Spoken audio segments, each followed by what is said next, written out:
라이트 클럽으로 오신 여러분 환영합니다. 반갑습니다. 네, 안녕하세요. 반갑습니다. 예. 반갑습니다.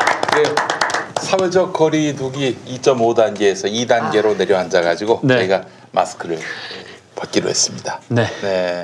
교복을 벗고 이렇게 시작하는 노래가 있지 않습니까? 윤종신. 네. 오래전 그날인가? 오래전 그날. 네. 마스크를 벗고 오늘 방송을 시작했습니다.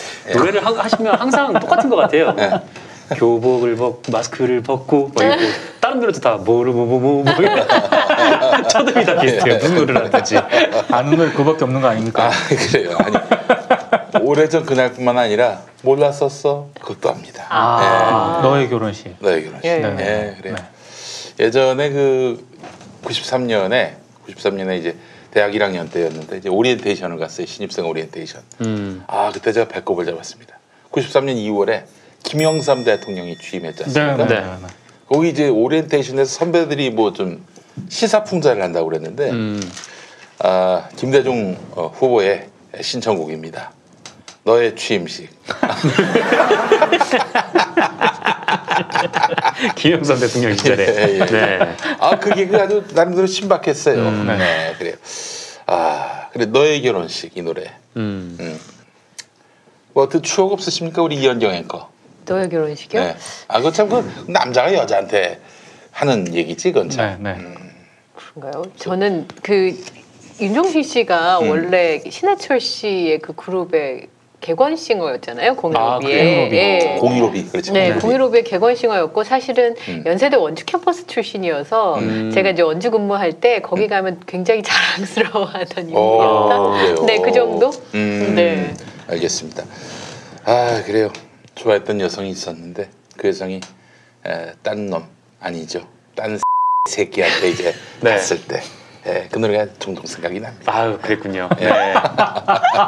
그 윤종신 씨 노래는 너무 슬픈 게 많지 않아요? 극한의 슬픔. 맞아요. 그렇죠. 네. 지인들 존니도 있어요. 존니. 친구들 저번에 유행했던. 친구들 사이에 윤종신 씨의 새 노래가 계속 나올 때마다 거의 비슷한 가사 그런 거잖아요. 대체 저 여자 사연은 언제 끝나는 거니? 라는 얘기를 한 적도 있죠. 나 결혼하고 그래서 곡이 안 써진다고 그러셨다면서요. 슬프지 않았어. 근데 그 여성분 어떨까? 그 여성분. 이 윤종신 씨 노랫말의 주인공인 여성은 어떨까? 뮤즈가 되신 분. 아마 저하고 제 친구가 나눴던 대화랑 비슷한 류의 대화를 나누지 않았을까? 어떤 거? 그만해라 좀. 잘 살고 있는데. 그래. 알겠습니다. 갑자기 윤종신 얘기로 시작을 했습니다. 네, 마스크를 벗고 그 얘기 하는 마스크를 벗고. 자, 오늘도 여러분과 함께하는 관훈 라이트 클럽 본격적으로 이제 시작하도록 하겠습니다. 광고부터 해야 됩니다. 네. 딴 게 아니라 바로 이거.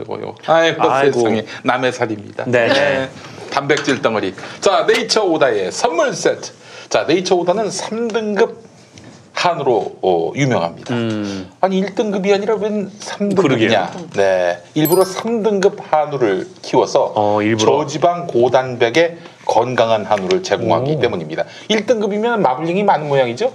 그렇죠. 보통 이제 이쁘게 생긴 것들을 1등급이라고 하죠. 그리고 맛있다 그러잖아요. 1등급. 잘 배치가 됐는지 모르겠습니다. 마블링이요. 6등급. 네, 6등급. 네. 살코기가 거의 고기 취급이 안 되죠. 적어도 살코기 정도면 이 정도인데. 그렇죠. 아니 마블링 정도면은 사실 유감 없이 제가 키워왔다고 해도 과언이 아니에요. 그렇습니다. 네. 자, 그래서 여러분 3등급 한우를 키웠다는 것은 건강한 한우를 여러분들께 제공한다는 의미입니다. 마블링 생성을 위한 인위적인 노력을 배제한 전통 방식을 지향하기 때문입니다. 고백이라고 보면 되겠습니다. 고단백. 네. 그러네요. 고단백이기도 하고. 좋습니다. 자, 네이처오다는 소를 억지로 가둔 채 항생제와 성장 호르몬제를 투여하는 등 억지로 마블링을 늘리는 방식을 반대합니다. 저희 어머니가 억지로 가둔 채 저를 항생제와 성장 호르몬제를 투여하면서 그렇습니다. 억지로 마블링을 늘린 건 아니고. 네. 방목입니까? 네? 방목도 아니었어요. 얼마나 엄마 말을 잘 들었는지 몰라요. 그래놓고 매는 제일 많이 맞았어. 네. 근데 엉뚱해서. 엉뚱해서. 네. 성적표 숨기느라고 굉장히 애를 많이 먹었습니다. 갑자기 중학교 1학년 하다 2학년 됐는데 너무 성적이 떨어진 거야. 그래서 그때부터 성적표를 숨기기 시작했습니다. 제일 먼저 입수를 해가지고. 네. 그래서 이제 뭐 동화전집 읽지도 않는 거기다 끼워놨지. 근데 어느 날 갑자기 없어진 거야. 그래서 버렸나 보다. 뭐 폐지상에 남겼나 보다 했는데 마을에다가 기증을 한 거야. 그 책을 안에다가. 그래서 매주 성적표가 들어있는데 매주 한두 번씩 이렇게 네. 발굴이 돼가지고 그때마다 얻어맞은 그런 기억이 납니다. 네. 그래요. 야, 이 마을 잔치였군요, 거의. 마을 잔치였어요. 매맞는 잔치가 벌어졌습니다. 네네. 자, 그래요. 마블링이 높다는 거는 병든 소일 확률이 높고, 그렇죠. 저는 고혈압, 당뇨약 먹거든요. 그래서 이제 병든 그렇죠. 소일 확률이 저는 높습니다. 허리가 안 좋고요. 네, 그래요. 설명이 어쩜 그렇게 당연히 그러면 이제 이런 병든 소를 먹으면은 먹는 사람에게 좋겠습니까? 그렇지 않죠. 네. 네이처오다는 소의 스트레스를 최소화하고 질병 예방과 건강 유지를 위한 가축 관리로 건강한 소를 키웁니다. 네. 이것이 수많은 추석 한우 선물 세트 가운데 네이처오다를 선택해야 할 가장 중요한 이유입니다. 자연스럽게 신청하십시오. 네이처오다. 네이처오다. 네. 신청. 네이처오다. 네. 아, 오다가 오더 할 때 그 오다. 진짜예요, 그게? 자연스러운 주문. 네이처 오다. 그냥 뭐 그런 거지. 네. 뭘 그걸 따지려고 합니까? 예. 자, 명절 최고 선물인 한우 선물 세트 네이처 오다의 고단백 한우 선물 세트와 유기농 한우 선물 유기농 세트로 한우. 맛뿐 아니라 건강과 품격도 함께 선물하시기 바랍니다. 네. 고백 한우와 유기농 한우 선물 세트는 수량이 그렇게 많지 않습니다. 왜냐? 몇 마리 안 돼요, 사실은. 네. 나머지 다 1등급으로 키웠다는 얘기는 아니고. 네. 그런 얘기는 아니고. 네. 풀 중심의 발효 사료로 먹여서 키운 한우. 대한민국 전체의 단 1%도 안 됩니다. 네. 귀한 분께 한우 선물 생각하신다면 미리 서두르시기 바랍니다. 빠른 품절이 예상되는 상품입니다. 네이처오다. 네, 한우 선물 세트. 그 밖에 김용민닷컴에서는 네이처오다의 네. 국내산 무항생제 돼지고기로 만든 64 육포 육포 여기네요. 네, 이것도 이제 여러분들께 육포입니다. 육포 네 육포. 육포 식스포 육포 예 육포 선물 세트와 유기농 쌀로 만든 달칩 초코 샌드 이거까지. 선물 세트도 만나보실 수 있습니다. 네 코로나19로 인한 경제난의 한복판에서 맞이한 추석 4만 원대 가격의 육포 선물 세트와 만 원대 달칩 초코 샌드 선물 세트로 마음만은 꾹꾹 눌러 담아서 여러분들 선물하시기 바라겠습니다. 네. 자 그래요. 자 그럼 지금부터 또 우리 먹어볼까요? 한우를 먹어보도록 하겠습니다. 아이고 세상에 너무 잘 구웠습니다. 네. 아유 세상에 살을 녹습니다 그냥. 남의 살이 제일 맛있죠. 그럼요. 아, 담백하네요. 네. 많이 느끼하지 않고.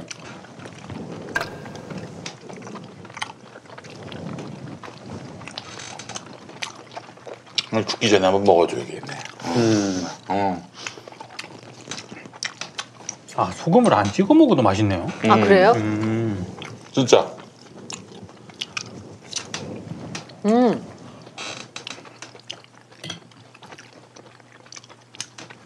어떠세요? 우리 이현경 앵커께서는. 이게 소고기가 맛있긴 한데 네. 오히려 돼지고기보다 좀 덜 들어가는 면 있잖아요. 약간 이렇게 묵직해가지고 근데 그런 맛이 없어요. 엄청 담백해서 되게 잘 들어갈 것 같아요. 네. 네. 기름진 너무 느낌이 맛있어요. 없어서 그렇다고 너무 퍽퍽하진 않고요. 괜찮은 것 같아요. 소고기에 좋은 맛 다 들어있네. 보통 이 살코기 많으면 아까 말씀하신 것처럼 좀 뻑뻑해가지고 좀 그렇죠. 씹기가 좀 힘든데 이거는 되게 부드럽게 잘 씹혀요. 네. 아우 너무 좋습니다. 너무 입안에 좋아요. 입안에 약간 그 기름진 맛이 이렇게 살살살 도네요. 네. 그죠? 너무 좋아요. 네. 근데 저는 앞으로 제작진분들이 뭐를 해주시던 맛있게 먹기로 했습니다. 아까 저기서 봤는데 아 정말 비참하게 굽고 계시더라고요. 어떻게? 아 이거를 좀 공간이 너무 협소하니까 쭈그려 앉아가지고 이렇게 고기를 굽고 계시더라고요. 네. 엄기래 씨가 엄미애가. 네.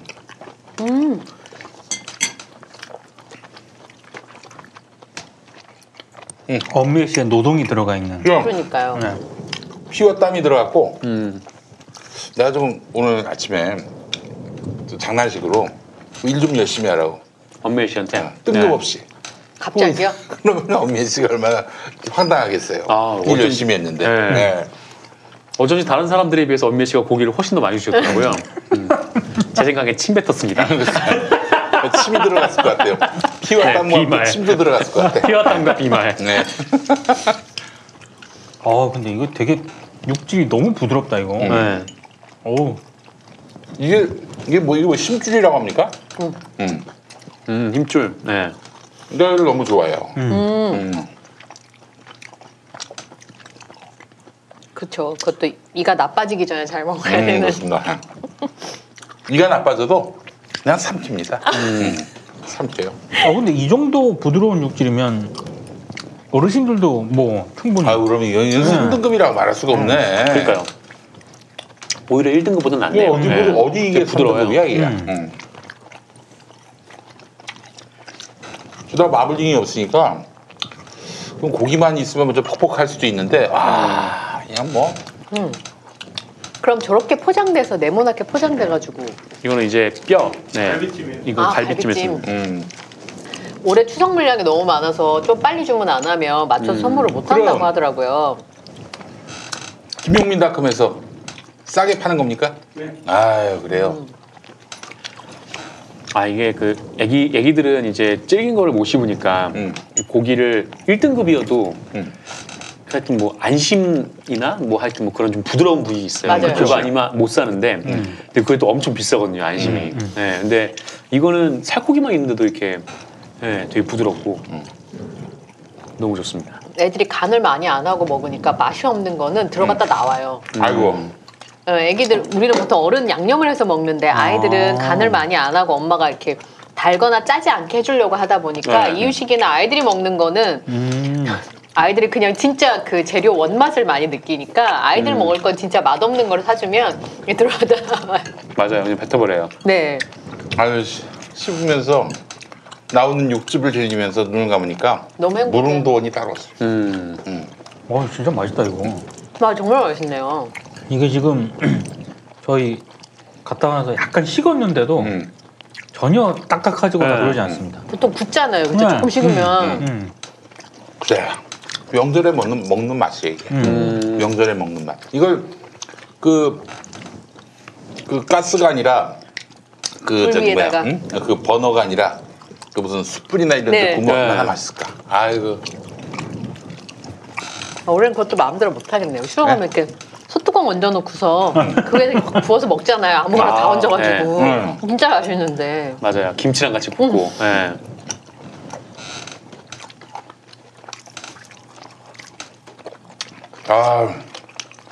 이대로 죽어도 좋겠다.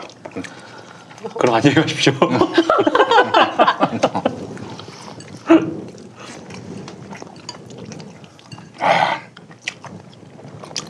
내가 소고기를 좋아하는 이유가 이 안에 다 담겨 있어요. 어떤 면을 좋아하시는 건데요? 너무너무 육즙이 맛있고 그리고 그 느끼하기보다는 노린내라고 하기보다는 좀 그런 맛 있잖아. 고소한 맛. 고기 맛, 그 고기만의 그렇지. 있어요. 그 들기름이나 참기름과 좀 다른 약간 고소함. 그렇지, 그렇지.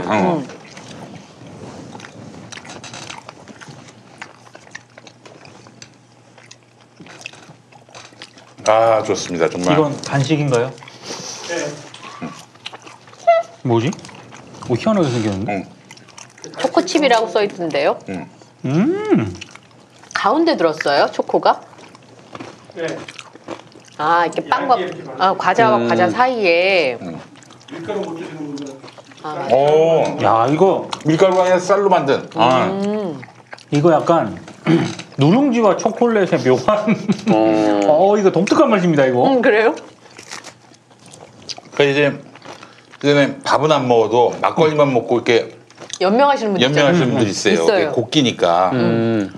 이것만 드셔도 되겠네요. 밥 먹지 않고 요거. 야 이게 장점이 뭔지 알았어. 보통 이렇게 초코가 들어가 있으니까 다른 거는 이거 먹으면 굉장히 달거든요. 네. 근데 이게 누룽지가 단맛을 이게 녹여버려요. 약간 잡아주는구나. 그래서 이게 느끼함은. 되게 맛있는 맛이네 진짜. 그냥 너무 달지가 않아 이거 지금. 많이 먹겠는데요? 이거 엄청 많이 먹게 생겼어요. 이거. 아니 뭐 고기도 팔고 뭐 이런 것도 팔아요. 세탁기도 판다는 소문이 있습니다. 네이처 오다가 세탁기도. 네. 퀄리티 되게 좋은 걸 준다고 하더라고요. 마스크도 판다는 얘기가 있습니까? 야 이거 이제 우리가 웃을 일이 아닌 게 옛날에 보면은 동부건설이 네. 고속버스 운송 사업도 했어요. 맞아요. 네, 맞아요. 그게 어떻게 가능하지? 이해할 수가 없어. 그런 식으로 이제 재벌들의 문어발식 경영이 너무나 심각하죠. 다 먹었어요. 뭐 앉은 자리에서. 아 너무 좋다. 네이처 오다. 한줄도 엄청 부드럽습니다. 이게 궁합이 많네요. 과장이요? 희한하게 궁합이 많네 이거. 그러니까 이렇게 우리가 고기를 어떤 게 맛있다 이런 소문에 아주 귀가 솔깃하지 않습니까? 여러분 네이처 오다. 네이처 오다 한우 선물 세트 김용민 믿고 여러분 많이 구매하시기 바랍니다. 진짜 맛있네요. 진짜 맛있습니다. 네. 이게 기름이 응고되는 게 조금 덜한 것 같아요. 보통 고기 굽고 나면 후라이팬에도 하얀 기름 이렇게 맞아요. 소고기는 네. 그런 게 좀 덜한 것 같아요. 그러니까 약간 식어도 쫄깃쫄깃하고 불변의 진리예요. 남의 살 맛있는 거.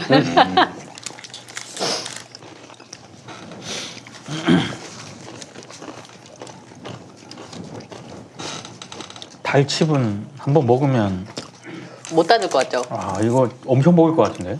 이게 선물 세트인 것 같은데요. 이거 그냥 열면 끝을 낼 것 같아요. 제 진짜. 생각에. 이거 뭐 이따가 방송 끝나고 집에 가면서 다 먹겠네. 이거 박스로 그러니까 열면은 그냥- 그죠? 박스를 여는 순간 못 닫는. 그러네.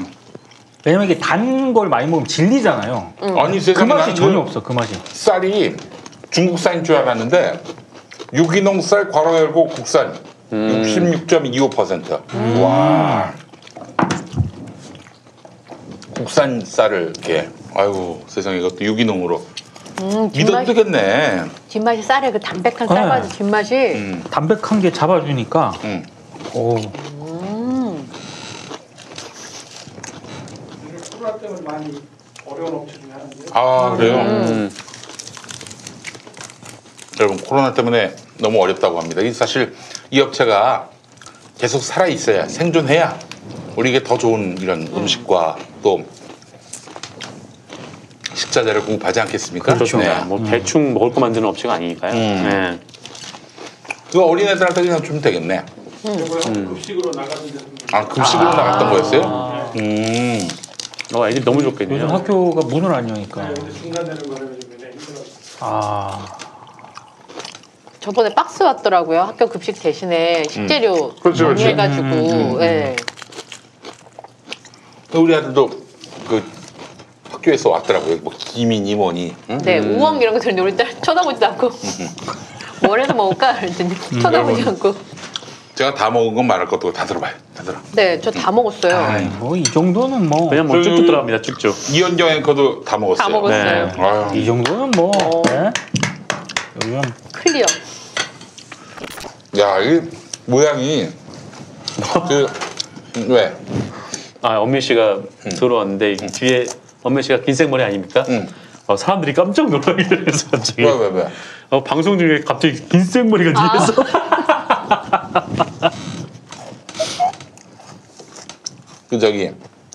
그 성당에서 보면 영성체. 아, 네. 예.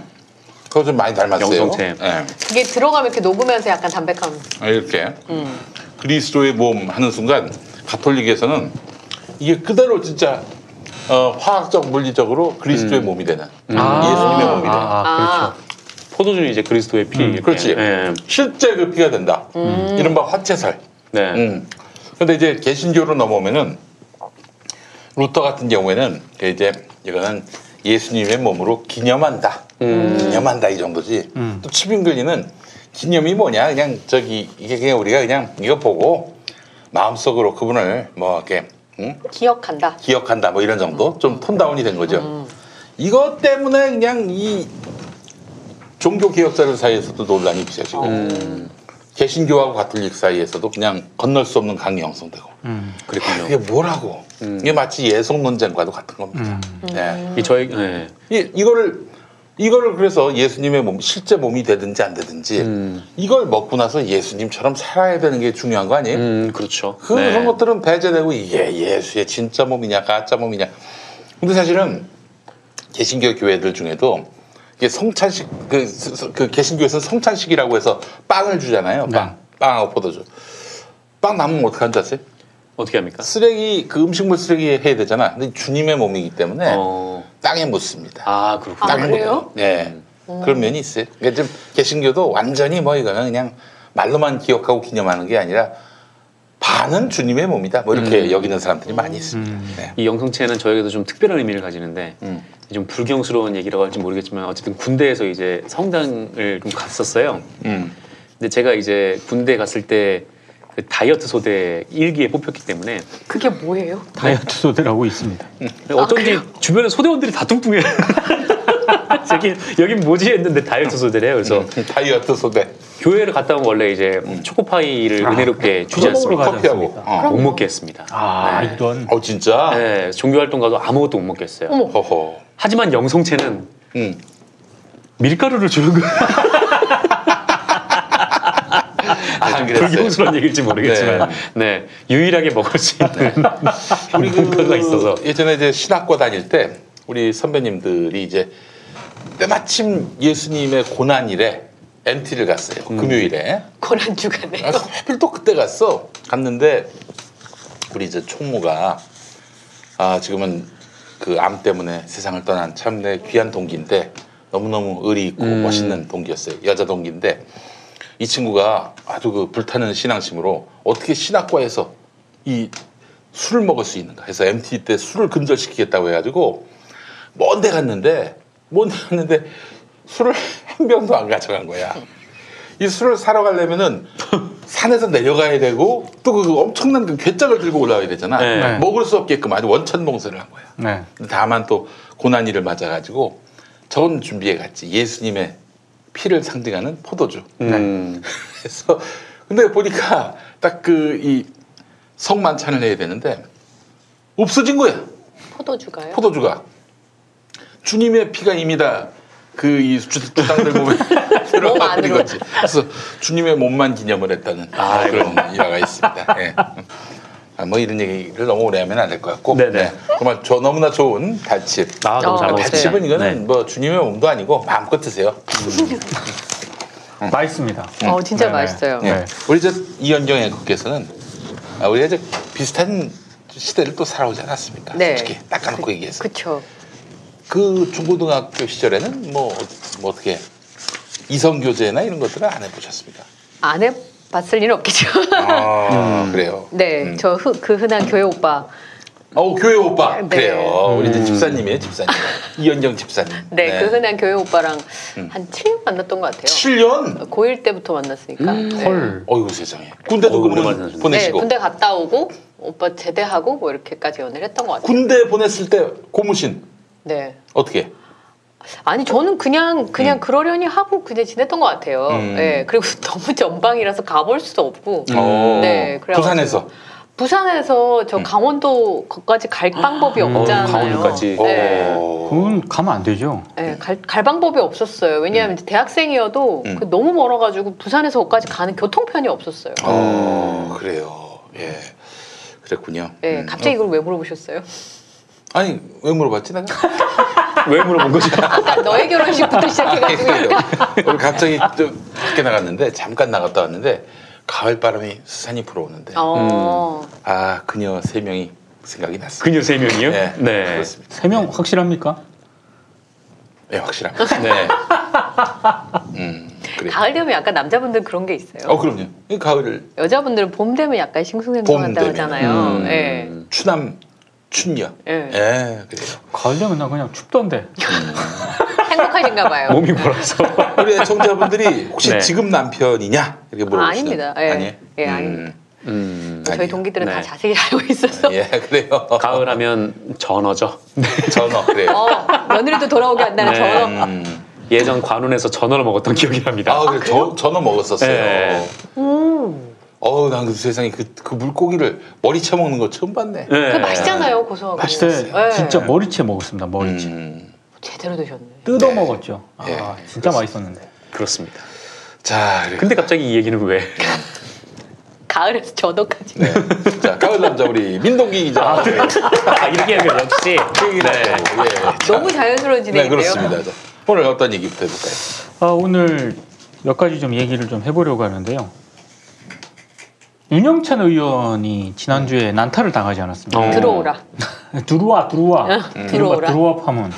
근데 비판받을 측면이 많죠. 그러니까 저는 윤영찬 의원 같은 경우에는 본인이 네이버 부사장 출신이기 때문에 더더군다나 부사장에 있으면서도 그랬지만 부사장으로 올라가기까지 주로 네이버에서 흔히 말하는 대관 업무를 많이 담당을 했습니다. 대관 업무가 국회에 상주하면서 네이버에 무슨 강당을 빌려주는 대관 업무가 아니에요.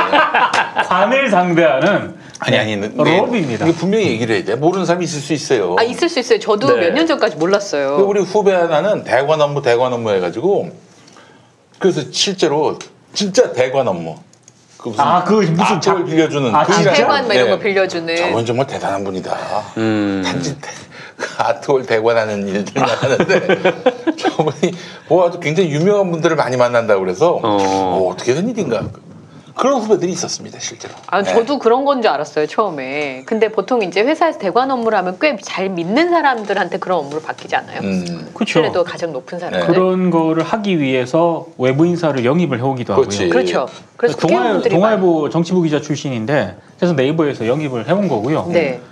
우리는 이 로비라고 하는 게 우리는 합법적인 영역이 아니기 때문에 그래서 어거지로 만든 단어가지 않을까.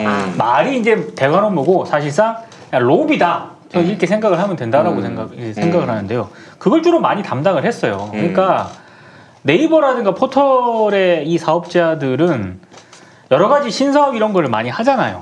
그러면 사업을 새롭게 하려다 보면은 가장 싫어하는 게 뭐겠습니까? 규제 받는 거를 너무 싫어하거든요. 그렇죠. 그러니까 이게 국회에서 법 만드는 곳이 국회다 보니까 최대한 규제를 안 받게 하기 위해서 이 대관 업무를 하는 담당자들이 국회의원 찾아가서 로비하고 또 그러면서 또 정치권에서는 본인들의 이해관계라든가 이런 거를 또 요구를 하고 저는 이제 나름의 공생관계를 형성을 해왔다고 보거든요. 그러니까 저는 이제 윤영찬 의원이 청와대에서 이제 국민소통 수석도 하셨고 네이버 출신이기도 하고 그리고 지금 국회 가방에 소속이 됐기 때문에 본인이 그 문제점을 너무나도 잘 아는 사람이기 때문에 뭔가 좀 이런 그 부적절한 공생관계에 대한 어떤 적절한 개선 과거의 이 행태와는 다른 어떤 새로운 어떤 패러다임 새로운 어떤 경로 이런 거를 좀 제 나름 개인적으로는 개척을 해주길 바랬는데 그 문자 물론 이제 그게 뭐 바로 다이렉트로 뭐 포털에 욕을 한다든가 이런 거는 아니었지만 어쨌든 보좌관하고 문자 메시지를 나눈 대화 내용을 보면은 그 자체로 상당히 비판받을 소지가 있다라고 봅니다. 그래서 나중에 본인이 사과를 했지만 상당히 개인적으로 아쉬웠어요.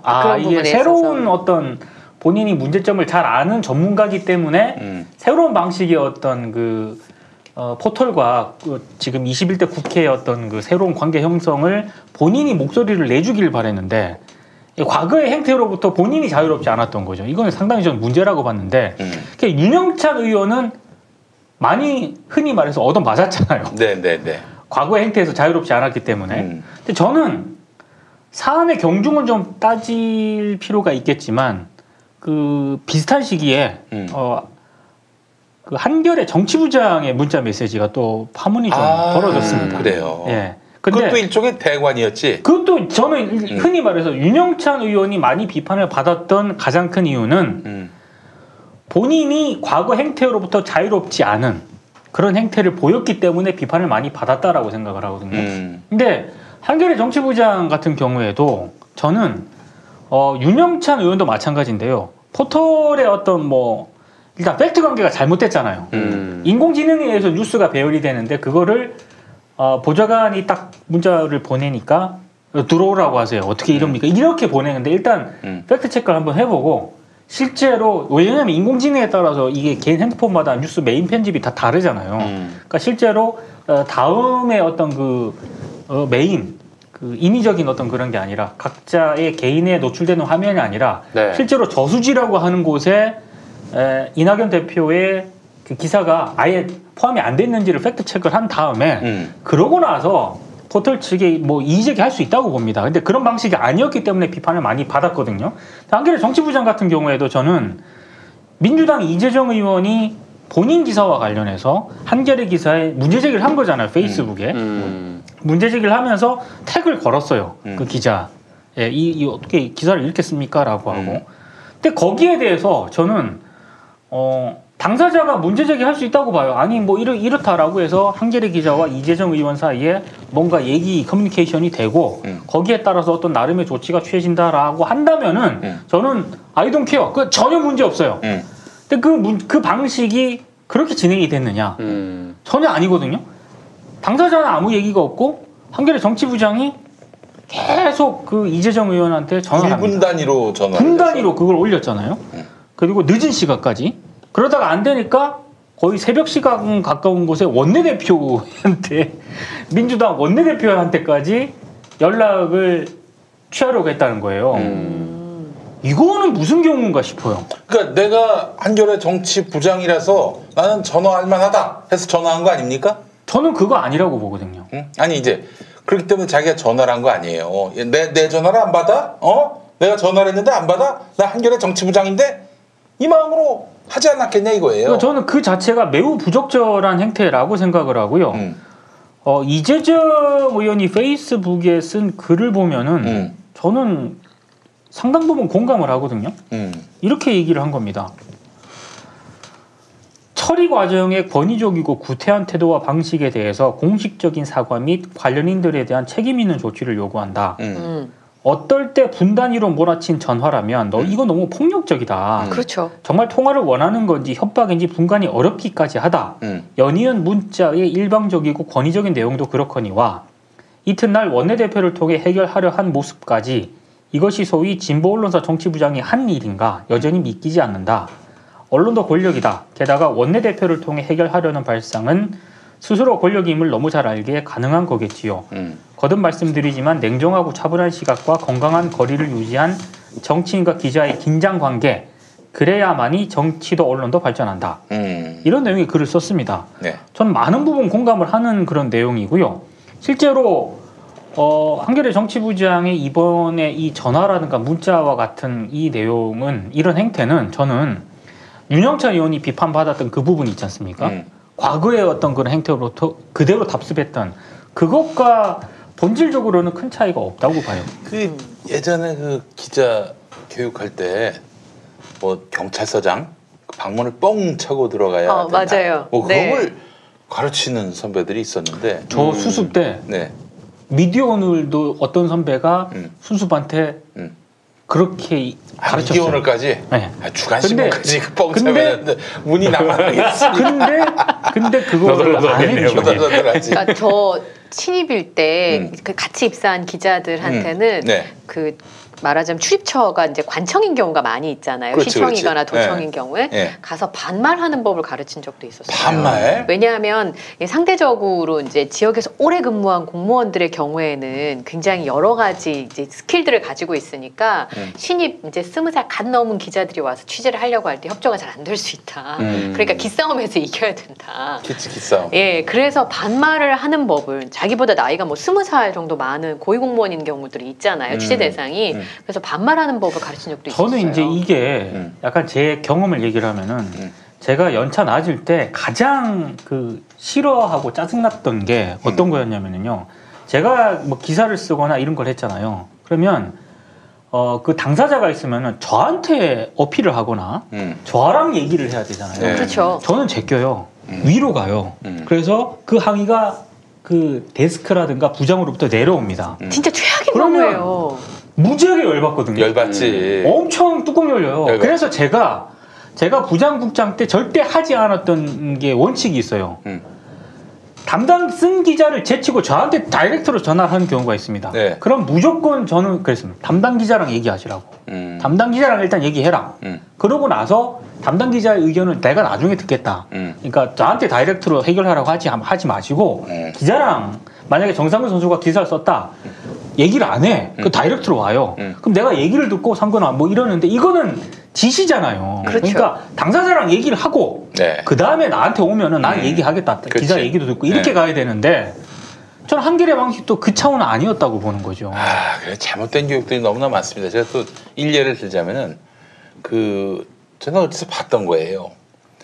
그 예전엔 지금이야 뭐 다 디지털로 내니까 그럴 일이 없겠지만 예전에는 이제 어떤 음반사나 기획사의 매니저가 CD를 들고 와서 나눠주지 않습니까? 네. 기들한테. 바카스랑. 네, 바카스도 줍니까? 네, 바카스도 그래요? 줬었어요. 예전에. 바카스도 줬군요. 네. 예, 나눠주는데 잘 부탁드린다고 하면서. 근데 새로 들어온 PD야. 근데 말하자면은 이 CD 돌리는 이 기획사 관계자가 선배야. 고등학교 선배야. 아유 선배님, 아유 어떻게 여기 오셨어요? 그래서 아이고 자네 여기 있나? 그래서 아유 선배님 잘 오셨습니다. 커피 한잔 하고 가세요. 뭐 그랬는데 다 커피 한잔 하고 왔는데 위에 이 PD 선배들이 굉장히 이 새끼 미친 새끼 아니야? 거의 이 표정으로 응? 야, 너 매니저한테 그렇게 고개를 절레절레 숙이고 말이야. 야, 너 PD 맞아? 뭐 이러면서 갈고들하니까. 저는 실제로 그 기획사에 이제 음반 돌리는 그 매니저 하는 분들한테 들었는데 차를 너무 좋은 걸 타면 안 된대요.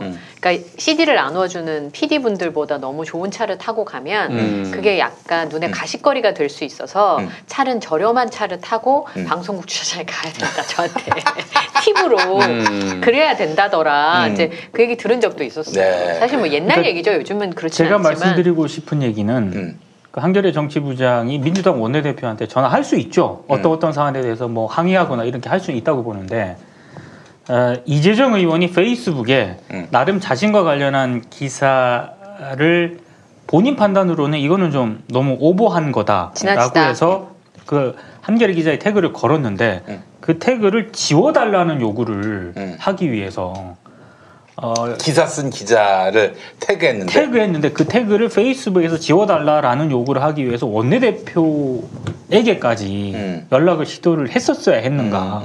그거야말로 흔히 말하는 우리가 과거에 얘기했던 구태의연한 그런 행태는 아닌가. 이거는 진짜 한번 자문자답을 해볼 필요는 있는 것 같아요. 그러니까 저도 그 부분이 좀 아쉬운 부분이 있었는데 이게 어쨌든 아마 이재정 의원이 이렇게 태그를 걸어서 뭐 기자한테 뭐 많은 분들의 뭐 항의가 있었겠죠. 있었겠죠, 당연히. 있었겠는데 뭐 그래서 아마 뭐 이름을 빼달라고 얘기를 했던 것 같은데 근데 바이라인을 걸잖아요. 그러니까 자기 이름이 나가는 게 기사란 말이에요. 당연하죠. 네, 그러면 그게 어떤 방식이 됐든 그 기사에 대해서 본인의 책임이 있는 거는 맞아요. 그래서 그거를 왜 빼달라고 했을까라는 그 요청이 저는 좀 잘 이해가 안 되더라고요.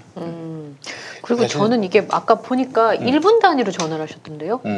아니 이게 일단 그 이재정 의원이 페이스북에 그걸 찍어서 올린 것만 봐도 그쵸. 계속 이렇게 한 거죠. 그러니까 보통 이제 밤에 10시가 넘었는데 아무리 업무라고 하도 여성에게 1분 단위로 계속. 아니 뭐 그 정치부장도 여성이에요. 여성이니까 네. 뭐 네.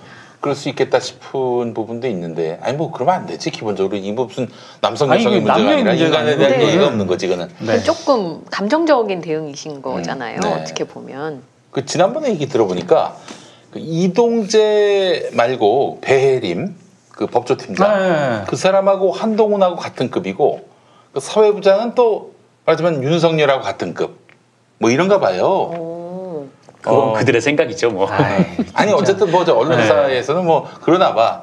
그러니까 이제 정치부장이면은 이제 뭐 당 대표나 원내대표급이다 스스로 생각을 했는데 이재정 의원은 대변인인가요? 어때요? 지금은 대변인은 아니고. 예전에 대변인을 했었고 지금은 아니죠. 어쨌든 우습게 보인 거야 한마디로. 야, 내가 당 대표 원내대표급인데 이 부장께서 몸을 낮춰가지고 너한테 일개 의원한테 전화했는데 안 받아? 안 받아? 난 이런 마인드가 좀 있지 않았나 하는 생각을 해봅니다. 예. 그러니까 뭐 어떤 식이 됐든 간에 원내대표한테 전화해서 항의할 일이 있는 정도면 항의를 해야죠, 당연히. 네. 근데 이 사안이 그럴 사안이었나? 연락을 저는 취할 만한 사안도 아니었다라고 보는 거고요. 좀 이상합니다. 제가 봤을 때 조금 이해가 안 가는 사안이었어요. 그러니까 이재정 의원이 페이스북에 아니 진보 언론사까지 왜 이러냐라고 했던 그 문제 제기에 고개를 끄덕일 수밖에 없겠더라고요. 관행은 비슷한 거죠. 그게 위험한 거죠. 그러니까 진보 보수와 상관없이 취재하거나 사람들에 대하는 관행들은 비슷한 부분들이 좀 있는 거죠. 그러니까 제가 가장 우려하는 부분이 제가 미디어오늘 기자 생활을 하고 현직 기자 생활을 하면서 가장 그 뭐라 그럴까 동화가 되지 않으려고 했던 부분 가운데 하나가 각 언론사마다 그 언론사의 색깔 특유의 문화라든가 이런 게 있어야 돼요. 근데 어느 순간부터 그게 점점 옅어져서 각 언론사의 뭐 취재 방식이라든가 문화가 있는 게 아니고 기자단 중심으로 움직이기 시작하고요. 그게 요즘은 더 심해져서 국회 같은 경우에는 아예 기자단 중심도 아니고 꼬미 중심이에요. 꼬미가 뭐예요? 그러니까 기자들끼리 몇몇 마음에 맞는 그 기자들끼리 단톡방을 만들어서 그들 중심으로 이렇게 취재를 하고 이렇게 움직이거든요. 특히 이제 국회 출입 기자들은 그게 굉장히 심합니다. 그래서 같이 만들어서 뭐 의원도 보자 그러고 뭐 이렇게 얘기를 하거든요. 그러니까 소속사가 중요한 게 아니라 그렇게 그들 단위로 움직인다는 거 이거 굉장히 저는 위험한 징후라고 봐요. 왜냐면 그러다 보니까 언론사 논조에 별로 차이가 없어져요. 차이가 없어져요. 아 그렇게 되네요. 그게. 네. 그러니까 뭐 어떤 뭐 특별한 시선이 없어요. 그냥 뭐 하여튼 노멀한 기사들만 쭉 나오는 거고. 네. 아 그런 부분이 있을 수 있네요. 그러니까 사실은 실제로 약간 기자분들 문화가 약간 군대 문화랑 좀 비슷할 때가 있잖아요. 비슷하죠. 그러니까 뭐든지 이렇게 위에서부터 내려오고 밑에서부터 올라가는 건 별로 없고 주로 이제 내려오다 보니까 기자가 개인적으로 다른 생각을 가진 경우는 굉장히 많잖아요. 그러니까 저 있던 채널 A에서도 비슷하게 생각하는 기자들도 있지만 부장하고 다른 생각을 가진 친구는 계속 괴로운 거예요. 하는 내내 그 친구 생각이 훨씬 더 대중에 가까울 수도 있는데 기사에 전혀 발현이 안 되고 데스킹을 거치면 이제 아예 그냥 다른 기자가 돼서 나가는 경우 너무 많고. 아니 나는 놀란 게 그 지금까지 사실은 내가 언론계 상황을 알기 전에는 바이라인 그 나온 기사는 100% 그 기자가 쓴 것이고 심지어 제목도 이 기자가 만든 것일 것이다. 물론 이제 기자가 이제 제목을 먼저 달아서 선고를 하겠지. 뭐 기자 제목도 없이 선고하지는 않을 테니까. 그런데 대부분 다 이 편집 과정에서 첨삭되거나 혹은 제목이 완전히 바뀌거나 뭐 그런 경우가 많다는 걸 몰랐고 또 심지어는 그 기자가 쓰지도 않은 기사인데 뭐 그냥 바이라인이 쓰지도 않은 사람 이름이 올라간다든지 대신 읽는 경우는 뭐. 그래서 강상구와 누구야? 강상구와 누구지? 누구? 저기 갑자기 이름이 생각이 안 나냐? 그 있잖아. 그 왜 저기 김정은 뚱뚱하다고. 엄성섭. 강상구가 썼는데 엄성섭이 리포트하는 리포트랑 바이라인이 엄성섭으로 나갔지 않습니까? 네. 저도 이제 진보 매체에서 오랫동안 근무를 했는데 그런 경우가 좀 없지 않아 있었어요. 그러니까 뭐 제가 어떤 취재를 하다 보니까 결론이 이렇구나라고 판단을 해서 기사를 썼는데 그 제 판단이 다른 쪽으로 이제 기사 논조가 바뀐 거죠. 그러니까 뭐 그 기사는 제가 쓴 기사지만 교묘하게 그냥 뭐 멘트 몇 가지 추가를 해서 뭐 좀 이렇게 그 데스크의 특정 그런 좀 성향이나 좀 느낌의 그 판단에 맞게 이렇게 뒤바뀌는 경우들이 왕왕 있었어요. 근데 옛날 같은 경우는 지금 심했는데 그래도 이제 지금 같은 경우에는 뭐 지금 옛날만큼 뭐 심하지는 않은 걸로 알고 있습니다만, 근데 뭐 어쨌든 글쎄요. 그러니까 좀 다른 느낌을 가지고 있으면 한 언론사에서 뭐 승진은 불가능한 거니까요. 네. 이제 그런 상황이 되는 기자분들의 경우에는 근데 말씀하신 것처럼 그 기자들이 굉장히 자유분방하고 자신의 의견을 다 얘기할 수 있을 것 같지만 문화상으로 그렇지 못할 때가 좀 있는 것 같아요. 뭐 그래서 이유주현 한겨레 정치부장이 뭐 사과하거나 뭐 그 뒤로는 소식이 없습니다. 이재정 의원이 이렇게 페이스북에 그렇게 요구를 공식적으로 했는데도 그 뒤로는 아무런 얘기가 없습니다. 개인적으로 문자를 보내고 연락했는지는 모르겠지만 여간 우리가 알고 있기로는 아직까지는 뭐 미동도 없는 것인데 아마 뭐 제가 봤을 때 100이면 100 분하다 씩씩 이러지 않겠나 싶습니다. 그러니까 저는 그 앞서 제가 언급을 해드린 윤영찬 의원을 왜 언급을 해드렸냐고 하면은 윤영찬 의원에게 21대 국회 과방위 소속 의원으로서 요구를 하고 있는 여러 가지 그 요구사항들이 있습니다. 그 과거와는 좀 다른 형태의 어떤 그런 행태를 보여달라는 건데 이번에는 그러지 못했거든요. 그래서 저는 앞으로 이번에 이제 유영찬 의원이 만약에 뼈저리게 스스로에 대해서 한번 점검을 했다면 좀 과거와는 다른 어떤 형태의 어떤 의정 활동을 보여야 된다라고 생각을 해요. 이번에 그 교훈을 저는 충분히 얻을 수 있을 거라고 생각을 하는데 마찬가지로요. 한겨레 역시 뉴스 수용자나 독자들이 요구하는 거는 뭐 기사 이런 부분도 있긴 합니다만 이런 부분에 있어서 한겨레는 다른 모습을 보여야 돼요. 근데 전혀 그렇지 않았기 때문에 저는 더 많이 비판을 받는다고 보는 거죠. 한겨레는 이제 뭐 우리가 뭐 아직도 존경하고 또 신뢰할 만한 언론인들이 다소 있긴 합니다만은 뭐 대부분은 맛이 간 게 아닌가 하는 생각이 들고요. 옛날에 한겨레는 아닌 것 같다. 제가 한겨레를 안 읽은 지 3개월 됐습니다. 근 3개월 됐어요. 예. 그러니까 참 너무 안타까운 게, 그래도 다시 찾게 되거나 다시 접속하게 되거나 그러질 않아요. 예. 그런 일간지가 있긴 하지. 뭐 이런 생각이 들 정도로 딱 끊으니까 안 보게 됩니다. 참 안타까운 일이에요. 그러니까 나는 지난번 왜 그걸 끊게 됐냐면은 박원순 시장 사건 이후로 7월 10일 시신이 발견되고 이제 7월 9일에 돌아가셨으니까 7월 10일 새벽에 이제 그 시신이 발견된 거 아니에요? 그때부터 한겨레의 그 젠더 데스크가 트위터에다 올립니다. 피해자 편에 서겠다는 여러분의 응원의 글을 기다린다. 벌써 가해 피해자가 규명이 됐어요. 시신이 발견된 날에. 난 참 그거 보면서 이제 언론이 때로는 그럴 수 있습니다. 사회적 의제를 제시하고 국민들에게 여론 형성을 위해서 한번 캠페인성 무브먼트를 할 수 있다고 보는데, 근데 이 문제가 그렇게 접근할 문제인가? 일단 이거는 뭐 말하자면은 망자는 말이 없고 또 피해자 말고는 딱히 이 사안과 관련해서 증언해 줄 사람도 없는 상황에서 오로지 한 사람의 말만 듣고 지금 그 상황이 시작된 거 아니에요.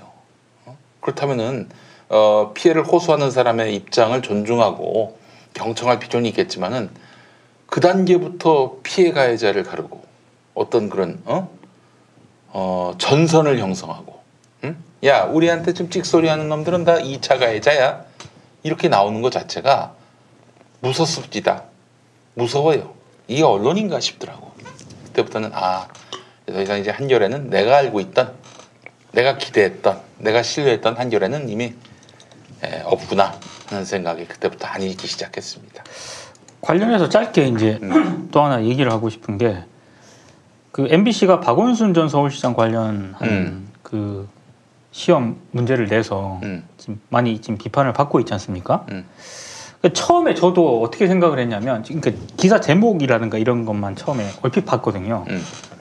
그러니까 MBC가 입사 시험을 통해서 박원순 고소인이 이게 피해자가 맞냐, 이거를 한번 테스트 한번 해보려고 한 건가라고 제가 생각을 했었거든요. 그런 차원이면은 좀 심각할 수 있죠. 그건 굉장히 심각한 문제예요. 예. 그래서 저도 지금 이 MBC가 제정신이 아니구나 이렇게 생각을 했는데, 기사를 그 뒤에 제가 오늘 오전 넘어서 이제 자세히 좀 봤거든요. 다른 관음 같은 것도 준비하느라고. 근데 일단 이게 과연 시험 문제로서 적절하냐 이런 문제 제기는 저는 가능하다고 봅니다. 예, 그건 토론에 충분히 가치가 있다고 봐요. 근데 이게 2차 가해고 사상 검증이다. 저는 이거는 잘 모르겠어요. 그러니까 기사를 좀 많이 살펴봤거든요. 근데 진짜로 잘 모르겠고, 기자라면은 이거는 저는 충분히 어떤 용어를 쓰는지, 그리고 왜 이런 용어를 쓸 수밖에 없었는지 나름의 논리와 근거를 충분히 제시를 해야 된다라고 저는 생각을 하거든요. 그러니까 만약에 둘 중에 하나를 선택을 한다면 그게 왜 선택의 문제냐라고 문제제기를 할 수도 있습니다. 근데 어떤 언론사에서 내가 기자인데 어떤 단어를 쓸지를 선택을 했어. 근데 그게 왜 그 단어를 선택을 했는지를 자기 나름대로는 근거를 제시하고 논리적으로 그걸 설명할 수 있어야 된다라고 봐요. 그게 저널리스트의 기본 자질이라고 저는 보거든요. 그러니까 너는 그걸 선택을 했어. 넌 그게 맞아, 넌 아닌 것 같아, 이 얘기를 하는 게 아니고요. 내가 이런 거를 선택을 했는데 이런 거를 바탕으로 나는 이게 선택을 했다. 그리고 나는 그런 논리적 근거들을 충분히 저는 한번 논제로 제시할 수 있을 만한 사안이라고 저는 봐요. 근데 왜 이런 게 이만큼의 어떤 2차 가해고 사상검증 1호 논란으로까지 벌어졌는지는 솔직히 잘 모르겠고요. 제가 이제 이런 생각을 하고 있는데 우리 관훈 라이트 클럽하고 굉장히 또 밀접한 그린 스무디의 홍보대사격인 조윤호 전 기자가 페이스북에 저는 용감하게 글을 썼다고 생각합니다. 왜냐하면 제가 그렇게 생각하고 있는데 저는 그걸 페이스북에 글을 쓸 생각은 안 했거든요. 그러니까 좀 이상하다, 기사들이 왜 이러냐 이렇게 생각을 했는데 조윤호 선수가 페이스북에 글을 썼어요. 그러니까 간단하게 제가 읽어드리겠습니다. 에이, 이게 또 이러면서 또 조윤호 등 뒤에 숨으려고. 아니. 이 얘기는 내가 읽으려 했는데 조윤호 등 뒤에 숨는 게 아니고요. 네. 딱 조윤호 생각에 100% 제가 동의합니다. 알겠습니다. 예. 나는 굉장히 좋은 논제라고 생각을 했는데 이게 왜 2차 가해고 사상검증인지 모르겠다. 중간에 일단 생략을 하고 네. 만약 내가 사회부 기자이거나 정치부 기자인데 성추행 폭로가 있었다. 그에 대한 기사를 쓸 때 피해자라고 써야 하는가 피해 호소자라고 써야 하는가 둘 중 하나를 선택을 한다면 무슨 근거로 그 단어를 선택을 했는가 이거는 기자로서 굉장히 중요한 자질이다. 물론 특정 답변을 썼다는 이유로 탈락시킨다거나 예컨대 논술 시험이 아니라 면접 시험에서 이렇게 물어보면서 특정 답변으로 몰아가려는 태도를 보였다는 문제가 될 수 있고 사상 검증일 것이다. 하지만 너라면 어떻게 기사를 썼겠느냐 어떤 표현을 쓸 것인가를 묻는 게 왜 문제인지 모르겠다. 예컨대 민주노총 한국노총의 노동자들의 파업에 대해 귀족노조 파업이라는 시각이 있고 노동자들의 권리라는 시각이 있다. 둘 중 어느 쪽이 맞다고 생각하는가라고 물어본다면 이게 노동자들에 대한 명예훼손 행위인가? 기자로서 너는 어떻게 쓸 것인지 그리고 그 주장의 근거는 타당한지 물어보는 중요한 자질 검증이다. 이런 식이면 사회적으로 논란이 되는 어떤 주제도 물을 수 없다. 왜 자꾸 토론도 못하게 하는지 모르겠다. 저는 윤호가 용감하게 이걸 썼다고 생각합니다. 여러분 비타샵 그린 스무디 먹으면 사람이 이렇게 똑똑해집니다. 비타샵 그린 스무디 김용민닷컴에서 압도적 최저가에 만나실 수 있습니다. 네. 사실 이런 어떤 얘기들을 얘기하는 거에 대해서 약간 불편해하는 그런 분들이 있잖아요. 그래서 그러니까 저 역시 피해자 중심주의에 귀를 기울여야 되고요. 그리고 2차 가해 굉장히 조심해야 된다고 생각을 하는데 MBC 시험 문제 같은 경우에 정말 그렇게까지 이 얘기를 해야 되나? 저는 좀 아니라고 봐요. 몇 번을 생각을 해보고 기사를 찾아보고 했는데 MBC도 본부 노조에서도 또 사과하라고 성명을 냈더라고. 그 MBC 노동조합이에요? 노동조합인데 본부 노조도 냈어요. 본부 노조도 냈어요? 네. 아하. 이거는 이제 한마디로 지금 이 사회에 이상한 그런 뭐랄까요? 이상한 메카시즘은 아닐 텐데 이상한 그런 바람, 압력, 억압이 지금 존재하고 있는 것 같은데. 그러니까 문제 제기는 인정한다니까. 이거는 좀 아직 법원 판결도 안 났고 지금 검찰 수사가 진행 중인데 검경 수사가 진행 중인데 이걸 언론사에서 이렇게 문제를 내도 되는 겁니까? 시험 문제로. 뭐 이렇게 문제 제기 할 수 있다고 봐요. 근데 그건 토론과 논쟁의 대상이지요. 이 시험 문제 출제 자체를 2차 가해고 사상 검증이라고 비판하는 거에 대해서는 저는 동의를 못 하겠어요.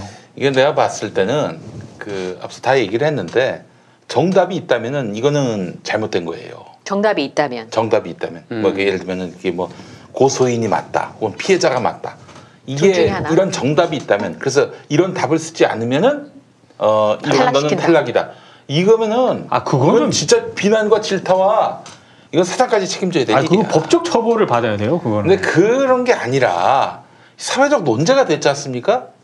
그런데 그 논제가 된 사안에 대해서 너는 어떤 논리적 이해와 접근과 판단을 하느냐 이걸 물어보는 거 아닙니까? 거기에 정답이 없다면은 이런 질문 다 당해요. 정답 없습니다. 그리고 기본적으로 난 좀 안타까운 게 이른바 이 문제 제기하는 사람들이 누군지 대충 알 것 같아요. 모든 문제를 다 젠더 문제로 치환하고 따라서 모든 문제를 여혐이냐 아니냐 이런 걸로만 구분짓는 항상 모든 문제에 있어서 전선을 형성하는 대립구도를 형성하는 이 사람들한테는 그래서 어떤 일종의 지금 박원순 시장에 내가 피해자다라고 말하는 사람을 신성시해야 된다라고 억압하는 이런 입장에 선 사람들한테는 대단히 불경스럽지. 이건 언급하는 것 자체. 아니 세상에 사회 공론회장에서 민주주의 사회에서 아니 무슨 사안이든 무슨 이슈든 왜 이야기를 못합니까? 한동안 자꾸 기독교 얘기해서 죄송한데 기독교에서 성서의 내용은 이게 사실인가 아닌가 이런 질문 던지는 것 자체가 이거는 굉장히 신성 모독적이고 이거는 대단히 뭐랄까요? 불경한 짓이었어요. 근데 그게 불경한 짓입니까? 그런 식으로 생각과 사상과 판단에 대한 억압을 한다면은요, 그건 파시즘입니다, 여러분. 이 사안에 대해서 뭔 정답을 요구하는 게 아니라 너의 견해를, 너의 그 판단의 근거를 물어보는 건데, 이만한 좋은 이슈가 어디 있어요, 사실. 좋은 이슈라고 하는 건 다른 뜻의 좋은 이슈가 아니라 충분히 사회적으로 논란이 됐고, 많은 사람들에 의해서 시각차가 다양해서 의견 제시가 됐던 것이기 때문에 시험 문제로 좋다는 겁니다. 분명히 말씀드리지만. 근데 이 자체가 거론됐다는 이유만으로 이게 문제가 되고, 이건 MBC가 100배 사죄를 해야 되고, 이거는 터무니없는 얘기죠. 그렇지 않습니까? 사과를 했네요.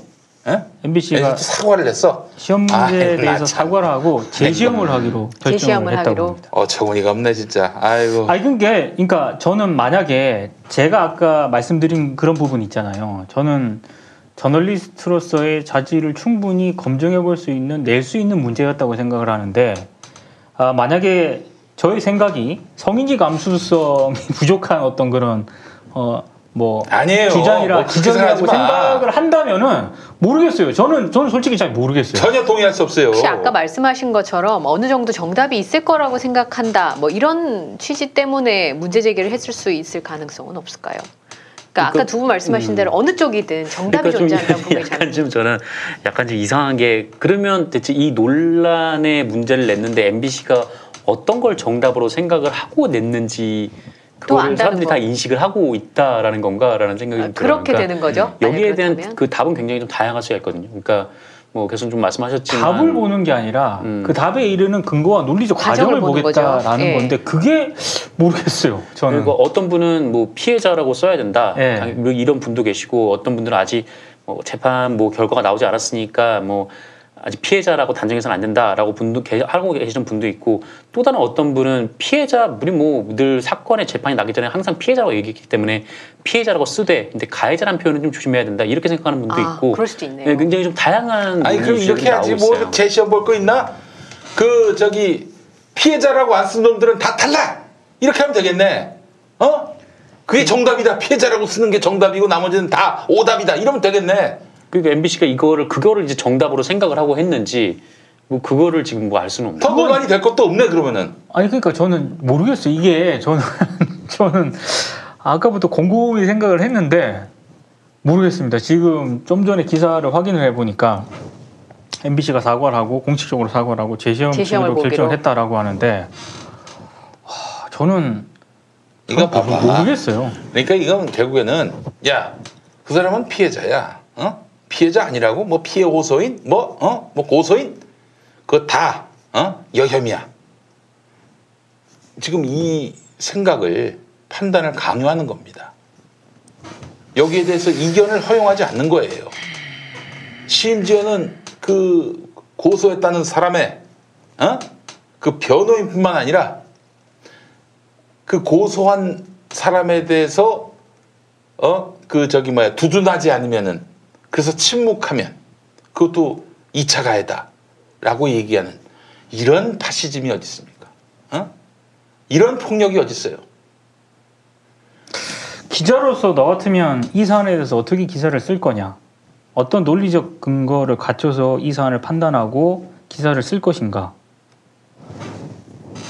이거 물으면 안 되나요? 저는 좀 지금 제 상식으로는 지금 도저히 자, 뭐 결론 이렇게 내립시다. 피해자라고 안 쓴 놈들은 다 탈락. 이렇게. 나머지 다 맞고 나머지 면접 뭐 100점 맞아도 피해자라고 안 하면 다 탈락. 이러면 모두가 동의할 걸? 그 성평등 운운하는 사람들, 이 문제에 대해서 시비 거는 사람들 찍소리도 안 할 걸? 그걸 원하는 거 아닙니까?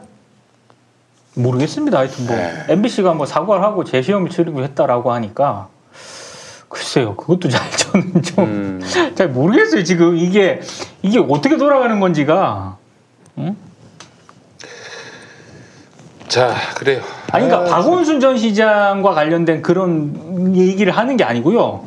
시험 문제로서 이 저널리스트의 자질도 못 물어보나? 이 시험 출제를 내면서? 지금 이자들이 지금 사상 검증을 하고 있어요. 문제 제출한 사람이 사상 검증을 하는 게 아니라 MBC가 사상 검증을 하는 게 아니라 이거를 그 성평등에 저해되는 그런 질문이라고 얘기하는 사람들이 사상 검증하는 거예요. 물어보면 안 됩니까? 그러니까 기자는 묻는 직업이잖아요. 그렇죠. 물어보는 직업이죠. 이 겁대가리들이 많아가지고 이 부분에 대해서 야야야 그냥 저기 대세대로 따라가 뭐 괜히 여기서 딴소리 냈다가 네 자리가 불안해져. 지금 여기에다 굴복한 거 아니냐 이거예요. 나는 그렇다고 봅니다. 제가 관훈에서 이 얘기를 하는 이유가 아까 조윤호 선수 페북 후배지만 조윤호 페북 글을 보면서 약간 부끄러웠어요. 왜냐하면 저도 비슷한 생각을 하고 있었거든요. 근데 이거를 이건 좀 이상한데 라는 생각을 혼자 하고 있었죠. 근데 윤호는 그 시각에 글을 썼더라고요. 그래서 이건 관훈에서 진짜 한번 진지하게 얘기 한번 해봐야겠다. 저는 솔직하게 저는 이거 낼 수 있다고 봐요. 그리고 충분히 토론과 논쟁의 영역이라고 보고요. 앞으로 기자를 뽑을 때는 이게 수학 능력 시험에 준하는 방식으로 정답을 아무튼 뭐 정답이 있는 것만 이렇게 이 문제와 관련해서 다 침묵하면요 우리 사회에 성역이 있다라고 생각하게 되는 것이고 우리 사회에서 말 가려야 된다라는 생각을 하게 되는 것이고 이 사회는 더 이상 이제 사상과 신념의 자유가 보장되지 않는 사회가 되는 거예요. 누구의 그 어떤 그 심기를 거스르면 나는 일자리를 뺏기고 밥줄이 끊기고 한번 당애들 봐봐. 그 인간들한테 낙인 찍혀가지고 방송 출연도 못하고 57,000원짜리 일자리도 잃어버리는 그 신세가 돼봐. 나처럼 흥분 안 할 수 없을걸? 나만 이러냐 이거야. 우리 사회가 도대체 어떻게 돌아가고 있는 겁니까 이게 지금 도대체? 누구를 위한 이런 참 그만합시다. 예. 알겠습니다. 시간이 많지 않아가지고 우리 이현정 앵커. 네, 저는 지난주에 민동기 기자께서 말씀하신 부분에 조금 비슷한 내용을 좀 준비를 했는데요. 개인적으로 이재명 경기도지사에 대한 제 개인적인 경험들이 좀 있었어요. 왜냐하면 채널A에 있을 때 채널A 이재명 경기도지사는 여러 번 소송에서 붙었었거든요. 왜냐하면 그 방송에 낮에 저희가 하는 그 시사 토론 프로그램에 이제 나온 발언, 차명진 전 의원이 출연하셔가지고 그 사건이 그 채널A였어요. 왜 그 예전에 환풍구 사고 있었는데 그 부분에 대해서 문제 제기가 있었는데 보통 그런 경우는 지자체장들은 혹시 사실관계가 틀렸다 하더라도 방송국에 전화 한 통해서 항의하는 정도로 끝나는 그쵸. 그것도 안 하는 경우들이 많지 소송까지 가는 경우는 제가 한 20여 년만 처음 봤었거든요. 그래서 사내에서 엄청 시끄러웠어요. 제가 있을 때 저는 이제 그때 잘 모르니까 되게 무서운 분이구나. 말 잘못하면 저분한테 소송 당하는구나. 이제 이렇게 생각을 했었는데 제가 채널A에 나오고 이재명 경기도지사를 대선 후보 군에 이제 올라서면서 인터뷰할 기회가 생겼었어요. 근데 그렇게 되면서 그분 책을 쭉 읽게 됐어요. 물론 사람이 그 현재를 볼 수도 있지만 그 사람이 걸어온 길 때문에 그 사람이 지금 가지고 있는 생각에 대해서 한번 생각해 볼 수 있는 경우가 있잖아요. 근데 이재명 지사를 만나기 전에 그와 관련된 본인 쓰신 책 한 3권을 읽고 보니까 저는 이제 그런 생각을 했어요. 이 사람이 인격이 찌그러지지 않고 당당하게 지닐 수 있는 것만으로 대단하구나. 사람이 어려운 환경에서 있다 보면 자꾸 자기를 일그러뜨리게 되잖아요. 그리고 뭐든 좀 삐딱하게 보게 되고 그리고 모든 걸 누가 자기한테 호의를 베풀어도 호의를 느끼지 않게 돼. 인격이 비틀어지는 경우가 굉장히 많잖아요. 근데 그분 책을 보니까 어떻게 이렇게 살았지? 라는 생각이 전 좀 많이 들었어요. 근데 실제로 만나봤을 때 너무 뭐라 그럴까요? 너무 거침이 없어 깜짝 놀랐었는데 심지어는 그 당시에 제가 좀 예민한 질문이었는데 그 형수와 관련된 그 녹취 때문에 굉장히 시끄러웠어요. 그래서 제가 어떻게 된 거냐고 이렇게 카메라가 돌고는 있었지만 촬영을 하는 건 아니었거든요. 그러니까 이제 시작하고 하겠습니다 하고 카메라는 돌잖아요. 근데 보통 그러면 몸조심을 되게 많이 해요. 왜냐면 언제 잘라서 쓸지 모르니까. 근데 그냥 막 얘기하시더라고요. 그 사람들 다 있는 데서. 그래서 제가 되게 거침이 없는데 이런 생각이 들었어요. 그러니까 요즘에 이재명 경기도지사가 주장하는 여러 정책들이 저는 이제 그렇게 읽히게 된 거예요. 그때부터. 본인이 사회적으로 극한 약자였던 시절을 지나온 거잖아요. 사실 공장에서 그 중금속이 막 그렇게 기화돼서 있는 그런 데서 일을 해서 본인이 산업재해를 입고 하는 경험을 했던 사람이 얼마나 되겠습니까? 지금 대한민국에서. 그럼요. 게다가 또 중1 나이에 중학교도 못 가고 학교도 못 가고 바로 이제 공장 노동자가 됐는데 그때만 해도 그때가 이제 70년대였는데 그때만 해도 소년들은 그 일을 할 수 없게 돼 있어요. 법적으로. 어떻게 했느냐? 남의 이름으로 남의 이름으로 가서 노동자가 된 거예요. 그러니까 저는 개인적으로 굉장히 겁이 많은 타입인데 장강명 작가 그런 얘기했어요. 겁이 많은 사람이 사회가 급격히 변하는 걸 두려워하기 때문에 보수적일 수밖에 없다. 뭐 저도 그렇게 치면 꽤 보수적인 사람인데요. 전 저희 아빠가 그런 공장에서 오래 일을 하셨어요. 그러다 보니까 저희 아빠는 굉장히 말하자면 진보적인 성향을 갖고 계세요. 연세가 많으셔도. 왜냐하면 본인이 사회적으로 약자인 경우가 많았기 때문에 끊임없이 투쟁하고 싸웠던 기억들 때문에 저희 아버지. 그래서 제가 훨씬 더 보수적이고 저희 아빠는 칠순이신데 훨씬 진보적이세요. 이제 그런 상황인데 제가 이재명 경기도지사가 내놓는 그 정책들이 본인의 경험과 뼈아팠던 기억들에 근거하지 않았나 이렇게 좀 생각하게 되거든요. 살면서 사채를 써본 사람이 얼마나 될까요? 여기 계신 분 사채 써보신 분 계신가요? 아니요. 계시잖아요. 저는 아니고 저희 부모님이. 근데 그거 당해보면 알거든요. 그게 얼마나 무시무시한 일인지. 그래서 이번에 사실 기본대출권을 보고 제가 뭐 이런 정책을 내놓지라고 저는 개인적으로 생각을 했었어요. 기본대출권? 네, 기본대출권. 말하자면 이재명 경기도지사의 설명에 따르면 이런 거예요. 사실 우리나라에서 신용불량에 걸리는 많은 사람들 중에 1,000만 원, 심지어는 500만 원 미만의 소액대출 때문에 그거를 은행권에서 대출을 못 받고 맞아요. 제2금융권, 심지어는 사채로 시작하는 바람에 그게 사실 500만 원 빌렸는데 2천만 원 넘게 갚아야 되는 경우가 생기는 거예요. 그럼 아이들이 아예 대학생 때 그 길에 잘못 들어서게 되면 아예 취업이 안 돼요. 그냥 인생 끝나는 거예요. 어떻게 보면. 회생의 기회가 거의 없어요. 그렇지. 대한민국에서. 낙인이 되는 거예요. 낙인이. 근데 의외로 저는 도덕적 해이 그래서 막 몇십억씩 작정을 하고 땡기는 거예요. 소위 속된 말로. 금융기관이나 제2금융권 싹 쓸어서 그러고 난 다음에 안 갚고 먹고 튀는 그런 사람들이 더 많을 거라고 생각했는데 이번에 이재명 경기도지사 설명은 그런 거죠. 1,000만 원 미만에 있는 대출도 심지어 정부에서 해준 서민 대출도 연이자가 17%가 넘는다는 거예요. 요즘 금융권에서도 뭐 제2금융권에도 한 8% 미만이거든요. 네네. 근데 서민들한테는 어쨌든 돈 떼일 염려가 높으니까 금리가 높을 수밖에 없고 그러다 보니까 그런 부분을 우려해서 대출 금액도 적고 금리가 높은데 사실 서민들은 갚을 능력이 없으니까 서민인 거고 그 금리가 이렇게 높은 건데 그러면 그렇다면 끝내 만약에 파산을 하게 되면 나머지 금액은 다 국가에서 책임을 지는 거니까 돈 많은 사람들은 1%에도 빌려가라고 하잖아요. 그렇죠. 그리고 뭐 은행 들어가도 바로 문 열어주는 사람 따로 있잖아요. 맞아요. 그리고 토요일도 문 열어주던데요. 그래요? 진짜 고액자산가는 토요일날 문을 열어주더라고요. 그래요? 이제 이런 혜택들을 왜 고액자산가들만 누리게 되냐. 정말 필요한 건 저액으로 저리로 받아야 되는 건 서민들인데 그러니까 그런 부분들을 제한을 한 겁니다. 대한민국에서 이런 저신용 국민에 대해서 관심을 갖고 뭔가 대책을 마련하자고 한 정치인은 아마 단군일의 이재명이 최초일 거예요. 네. 사실은. 그러니까 저는 사실 이재명 경기도지사가 내놓는 정책들이 굉장히 선이라고 믿고 좋으면서도 불안한 건 있어요. 저러다 재정이 구멍 나면 뭐 다른 나라처럼 그렇게 되면 어떡할까 고민은 되지만 저런 얘기를 할 수 있는 건 본인이 그 피해자 입장에 서봤기 때문이 아닐까라는 생각이 좀 들었거든요. 개인적으로. 제가 주변에 물어봐도 사채를 써본 사람 혹은 그것 때문에 시달려 본 사람, 그리고 단 500만 원 때문에 울어본 사람.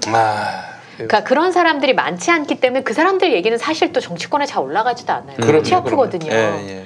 왜냐하면 만약에 500만 원씩 막 많이 빌려줬는데 갚지 못해서 그게 막 떼이게 되면 금융기관에 부채가 되니까 어떻게 되는 거냐 이런 문제 굉장히 복잡하고 윤리적인 문제니까 안 건드린다고요. 안 건드려도 되잖아요. 근데 이런 부분들을 얘기하는 것에 있어서 저는 정치인으로 그런 부분은 참 인정해줄 만하다고 생각하고 그분이 흑수저 출신이기 때문에 가능한 일이 아닐까. 전 저희 아빠를 보면서 그런 생각을 많이 했었거든요. 근데 문제는 이 기본대출권에 대한 기사의 제목들이 그때 아까 말씀하신 것처럼 누가 제목을 정하는지는 모르겠으나 이번에 보니까 이재명 이번엔 기본대출 서민이 이자 못 내면 국가가 대신 내자. 그리고 이재명이 들고 나온 기본대출권 빚 못 갚으면 나라가 갚는다.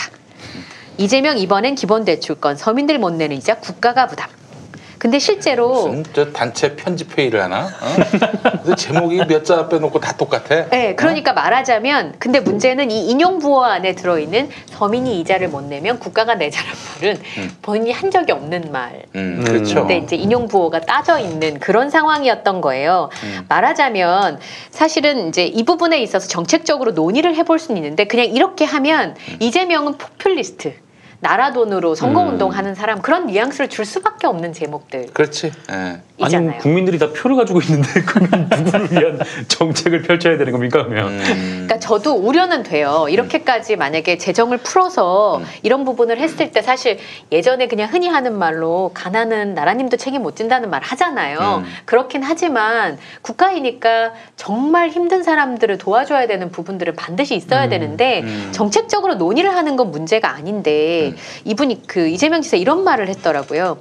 예전에 그 성장률 10%였던 박정희 정권에서도 연 25% 이자가 성장률 1%인데 지금도 연 24%면 어불성설이지 않냐. 일리가 있다는 생각이 좀 들었어요. 그럼 이건 논의를 좀 해볼 만한 구석이 있지 않나. 저는 이제 그런 생각을 좀 했었는데 이 부분에 대해서 제목을 저렇게 뽑아버리면 그냥 사실 요즘 분들이 기사를 쭉 스크롤해서 읽지 않아요. 네, 그렇죠. 이거 앞 한 줄만 그렇죠. 보잖아요. 그러면 판단을 하기 전에도 이렇게 결정이 나버리는 결론이 되는 거죠. 근데 의외로 또 다른 그 기자분들은 좀 다르게 제목을 쓴 분들도 있더라고요. 근데 이렇게 제목을 뭐 이자 못 내면 국가가 대신 부담 그러면 나라 돈 갖다가 그냥 퍼준다 이렇게밖에 안 되는 거니까 정책적 논의 자체가 아예 이루어질 수 없는 그런 부분이 될 수 있다는 우려가 전 좀 되더라고요. 저도 이제 방송 있을 때는 좀 더 자극적이고 간단하고 단순하게 제목을 뽑으려고 노력한 적도 있었어요. 그래야 사람들이 많이 보니까. 근데 이렇게 되면 오해가 그냥 그 사람의 굴레가 돼버릴 수 있으니까 좀 문제가 있다는 생각이 좀 들었습니다. 그리고 오늘 다른 기사가 하나 같은 거에 대해서 올라왔는데요. 뭐냐면 이 앞에 기본대출권은 그러니까 이자의 상한선이 20몇 %가 아니라 지금 22% 정도까지가 상한선이잖아요. 근데 10% 정도까지 내리자는 거예요. 그럴 수 있는 거죠. 제가 봤을 때도. 근데 그 정도 갚을 수 있는 능력이 돼야지 도덕적 해이나 이렇게 파산되는 경우가 없으니까. 그리고 실제로 돈을 못 갚고 파산하는 경우는 퍼센티지를 생각했을 때 5% 미만이라는 거예요. 그러니까 24% 이자를 쓰는 사람한테 평균 800만 원 정도를 빌려 쓰고 있는데 못 갚는 비율은 5% 미만이니까 이거를 제한을 좀 풀어줘서 이자 상한선을 좀 내려줘서 갚을 수 있게 해주고 어차피 못 갚으면 나라가 채워야 되는 부분이니까 저리로 받을 수 있도록 그래서 받아서 갚을 수 있도록 그게 보통 이제 500만 원에서 1000만 원의 소액 대출이거든요. 그러니까 정말 생활자금들이 필요하신 분이에요. 제 주변에도 정말 많이 봤어요. 진짜 500만 원만 조금 저리로 대출 받았으면 좋겠다는 분들 정말 많이 봤거든요. 그러니까 그런 부분인데 그런 논의 자체가 안 되는 거예요. 제목을 이렇게 쓰면. 근데 오늘 인터넷발 기자인데요. 이게 이제 블라인드 앱이라 그래서 각 직종별로 본인을 표하지 않고 말을 뒷담화하는 대나무 숲과 같은 맞아요. 앱이 있잖아요. 진짜 인기 많아요. 마음대로 얘기할 수 있으니까. 근데 그 부분에 대해서 은행권 재직자들 사이에 비판 여론이 나오고 있다 기사가 나온 거예요. 그러니까 블라인드 앱에서 은행에서 업무를 보시는 분들이 이 기본 대출권을 어떻게 바라보느냐. 전문가들이 봤을 때 이건 말도 안 되는 거다. 그래서 뭐라고 나왔냐면 이 지사의 기본대출권 관련 기사 링크와 함께 이게 가능할까요? 라는 제목의 글이 올라왔다. 글쓴이는 이렇게 되면 우리는 그냥 막 대출해주면 되는 거 아니야? 라고 적었다. 해당 글이 올라온 커뮤니티 게시판은 은행권 직원 인증을 한 이용자만 글을 쓸 수 있다. 한 네티즌은 저소득자 지원은 최저 생계비를 인상하는 방식으로 해야지 대출을 받을 권리라니 상한 대계를 많이 잡섰냐며 비꼬았다. 또 다른 이용자는 기본이 아주 만능 단어다. 사회주의적 배급의 2020년형 표현법이다. 다른 은행권 직원은 저 정책이 실제로 이루어진다면 그냥 대기업, 공기업, 공무원 외 신용대출을 거부하라고 주장했다. 전 개인적으로 사실 은행권에 계신 분들의 입장에서 이게 마뜩치 않을 수 있을 거라고 저는 생각해요. 근데 사실 은행권에 계시는 그냥 일반 직원분들이 이 대출 정책과 관련된 완벽한 전문가는 아니지 않을까요? 심지어는 물론 인증을 받아야 된다곤 하지만 누구인지도 밝힐 수 없는 내용을 정책적인 면에 있어서 그냥 약간 가십거리로 커뮤니티에 올라온 내용들로 제목을 뽑아서 올리게 되면 이게 단독도 붙어 있었어요, 심지어. 어느 매체예요? 네, 경제신문이었습니다. 아, 경제신문? 네. 뭐 큰 경제신문 두 곳 중 하나인가요? 아닙니다. 네. 아, 그래요? 네, 경제신문이었는데 경제신문의 입장에서 보면 그 논조와는 맞지 않는 건 맞습니다. 그리고 그 회사 자기네들 불러 있는데 좀 봤으면 좋겠는데. 제가 생각했을 때 물론 표를 받아야 되는 정치인이 내놓은 정책에 대해 충분히 비판할 수 있고 저도 이 부분에 대해서 재정적인 우려는 충분히 가지고 있어요. 그러면 그런 부분에 대해서 공론화해볼 필요가 있는데 이걸 그냥 커뮤니티에서 올라온 비판적인 댓글 블라인드 앱에서 하는 건 사실 공론화된 장도 아니고 그냥 우리끼리 하는 얘기일 수 있잖아요. 근데 그거를 단독을 붙여서 그렇게 해서 비판하는 건 썩 좋은 태도는 아니라는 생각이 저는 개인적으로 좀 들더라고요. 그러니까 이 정책이 굉장히 급진적이라고 느낄 수도 있고 토론의 여지는 충분히 있으나 이 정책을 이렇게 비판하는 건 제가 봤을 때 수치도 아니고 다른 나라의 사례도 아니고 글쎄 어떨까 싶은데 아예 그냥 원천적으로 봉쇄해버리는 부분이 있을 수도 있지 않나. 네, 저는 그런 생각이 좀 들었어요. 예. 그러니까 일단 기본적으로 이재명 지사가 성남시장일 때 롤링 주빌리라는 운동이 있었어요. 주빌리라는 말이 신년이잖아요. 성서에 나오는 신년이라는 뜻인데 말하자면은 그 50년마다 한 번씩 빚이 있는 사람들을 다 빚을 탕감해주라. 이게 구약 성서에 나와 있어요. 다시 돌아가는 거죠. 자기 원래 땅. 레위기에 나와 있는데 그만큼 빚이 50년 동안 빚 때문에 시달린 사람들을 이제 해방시켜줘야 된다. 한 번씩은 그죠. 이게 바로 그 하나님이 말한 휴먼 라이츠예요. 얼마나 좋습니까? 근데 이제 뭐 50년은 아니더라도 이 빚이 있는데 그 빚이 이제 말하자면은 채권인 거죠. 채권을 아주 싸게 사서 그러니까 갚을 여지가 없으니까 이제 채권 가격도 많이 떨어지지 않았겠어요? 그거를 교회가 또 성남시청이 사서 불태워버리는 거예요. 어머. 그럼 어떻게 되느냐? 그 사람은 이제 빚에서 벗어나는 거예요. 해방이 되는 거죠. 그런 운동을 지역에 있는 교회들하고 같이 했었어요. 이재명 시장이. 와, 멋지네요. 네, 그래서 야 이게 바로 교회가 사회로부터 신뢰를 얻을 수 있는 길인데 이런 길을 이재명이 만들어주는구나. 뭐 그 생각을 그때 해보게 됐어요. 실제로 빚이 있어봐, 특히 사채가 있어봐, 악성 채권이 있어봐, 사람이 살 수가 없어요. 기본적으로 얼마나 위축되게 사는데 그 인생이 살아있다는 이유만으로 그렇게 고통을 당하니 그래서 스스로 목숨을 끊는 사람들도 있는 거 아닙니까? 그렇습니다. 그런 사람들의 고충을 경험해보지 못한 사람들은 그렇게 비웃고 그럴 수밖에 없는 거예요. 한번 자기들도 한번 당해보라고 그래. 이게 얼마나 그들에게 기묘한 정책인지. 어디 세상에 나가서 나 빚이 있는데 이 빚 때문에 못 살겠다. 이런 얘기 한마디라도 할 수 있겠어요? 근데 그 고충을 이제 미리 헤아리고 있는 거야. 참 그런 의미에서 보면은 저는 뭐 그 정책에 대한 뭐 호불호를 다 떠나서 인간에 대해서 옹호받지 못하는 옹호받지 못하는 사람들의 입장을 대변해주고 헤아려주는 이런 정치인이 그래도 한 명쯤은 있는 게 좋지 않겠는가? 근데 있어서 참 다행이다 이런 생각을 해봅니다. 네, 그러니까 저는 이 내용을 기본 대출권 말이 좀 어려워가지고 잘 몰랐었는데 그 숫자가 이재명 지사가 얘기하는 게 틀릴 수도 있어요. 뭐 예를 들어 못 갚는 비율이 5% 미만이라고 했는데 뭐 집계 방식이 좀 다를 수도 있고 그러면 이제 그런 것들 가지고 토론을 할 수 있고 사실 저는 약자들을 반드시 구제해야 되는데 한번 쓰러지면 대한민국에서 다시 일어날 방법이 없어요. 한번 망친 걸 돌릴 수 있는 방법이 그렇게 많지 않다. 그런 측면에 있어서 그냥 가볍게 은행권 재직자들의 비판 여론만으로 정책 자체를 그렇게 약간 그렇게 하는 거는 좀 적절치 않은 것 같다는 생각이 좀 들어요. 정치인들이 그냥 선거 때만 그냥 유권자들 위하는 척하지만 일생이 그렇게 그 뭔가 고통을 호소해봐야 들어주는 사람 아무도 없는 그런 정말 비루하게 사는 사람들의 마음을 헤아려주는 그런 정치가 과연 우리에게 있었는지 한번 생각해 보자고요. 예.